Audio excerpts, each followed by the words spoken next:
The Japanese countryside is now shrouded in an unnatural quiet. Stand in a village street and hear only the wind through overgrown bamboo. The silence is heavy, not peaceful, a sound of absence. Empty wooden houses with torn paper screens line the streets. Weeds overtake once-tended gardens. A child's rusted bicycle lies forgotten. The village notice board displays only a faded, years-old poster. These are not ancient ruins, but remnants of a vibrant world just a generation ago. The stillness feels like a held breath, waiting for people who will never return. Birds and insects fill the void, their sounds now louder, more insistent. Occasionally, a distant train bell or the creak of a shutter punctuates the emptiness. An elderly farmer's truck is a rare sign of life. These sounds only emphasize the profound emptiness. For centuries, these villages were alive with children's voices, festival drums, and farmers' calls. Now the silence is a stark reminder of a great emptying out, a culture quietly disappearing. It is the sound of a world fading into memory. Rural Japan was once the nation's beating heart. Life followed the seasons, planting, harvesting, resting, and celebrating together. Families spanned generations under one roof, passing down skills and stories. The land was a sacred trust, linking ancestors to descendants. Festivals were vital, unique to each village, uniting everyone in preparation and celebration. The beat of taiko drums, the scent of festival food, and the energy of shared rituals reinforced community bonds. Neighbors helped each other without question, rebuilding after storms or caring for the sick. Identity was collective. Being from a village meant sharing history, dialect, and customs. This deep-rooted belonging was rural Japan's true wealth. The traditions, the interdependence, and the sense of place created a richness beyond material value. Every festival, every shared meal, wove another thread into the tapestry of tradition. This way of life shaped not just the countryside, but the soul of Japan. It was a world where everyone knew their place and purpose. Now that tapestry is fraying. After World War II, Japan's focus shifted to economic growth. Cities like Tokyo and Osaka became magnets, promising jobs, modernity, and freedom. Young people left the villages, drawn by the allure of city life and the chance to reinvent themselves. Urban living was glamorized, making rural traditions seem outdated. The migration started as a trickle, then became a flood. Entire classes leaving, few returning. The countryside became a place of nostalgia, not a future. Cities swelled with youth and energy. Villages were drained of their lifeblood.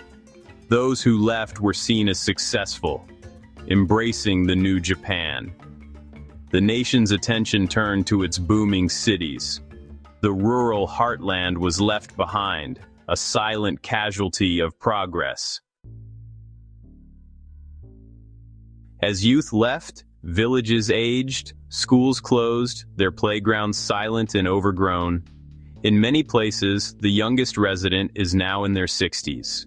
Communities became gatherings of grandparents struggling with old age.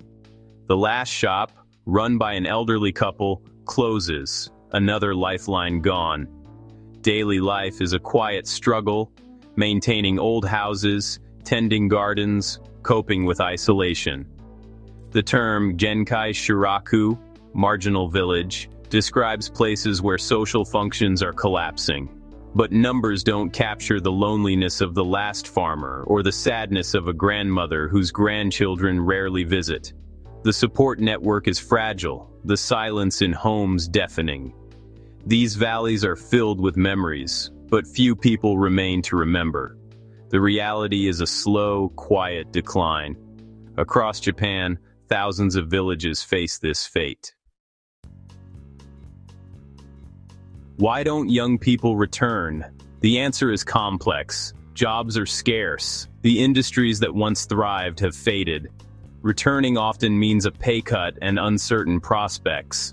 Social pressure favors city success. Coming home can feel like failure.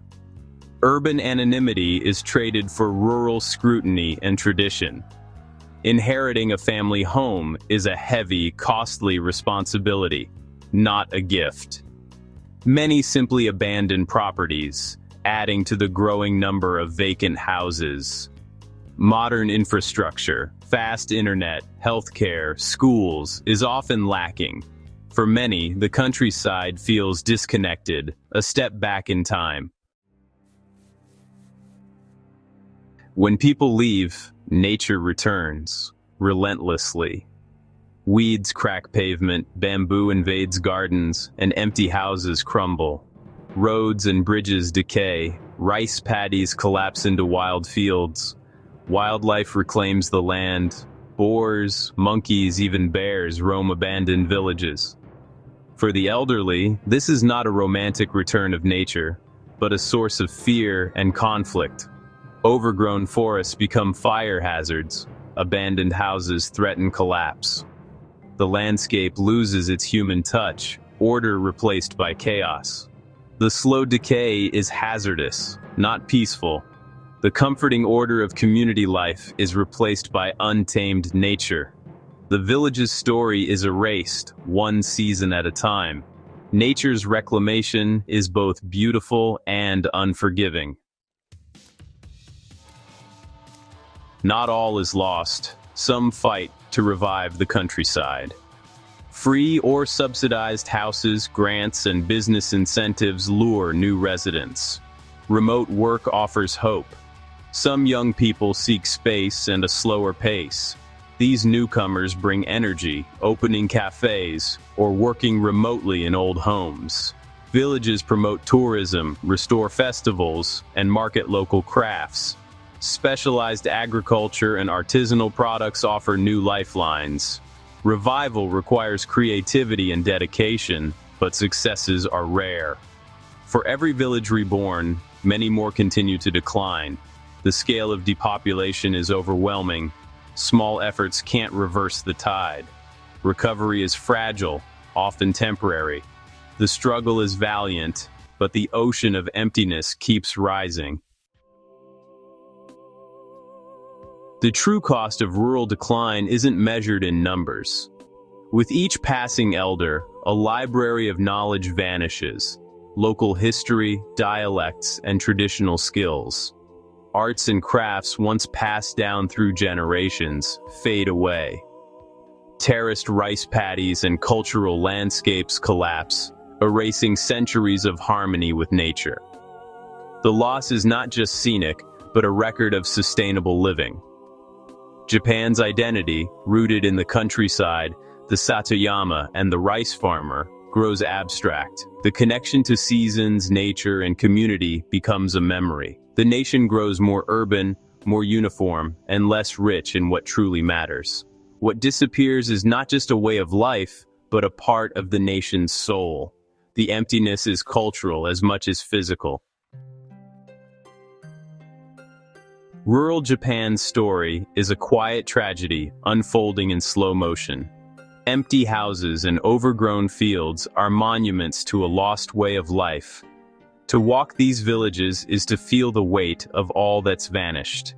The collective memory dissolves as people leave. Place names, legends, and laughter fade into the mist. The land becomes a landscape without a story. The world grows less enchanted, less connected to its past. Revival efforts, though noble, often feel futile against the tide of modern life. The silence spreads, reshaping the nation's cultural geography.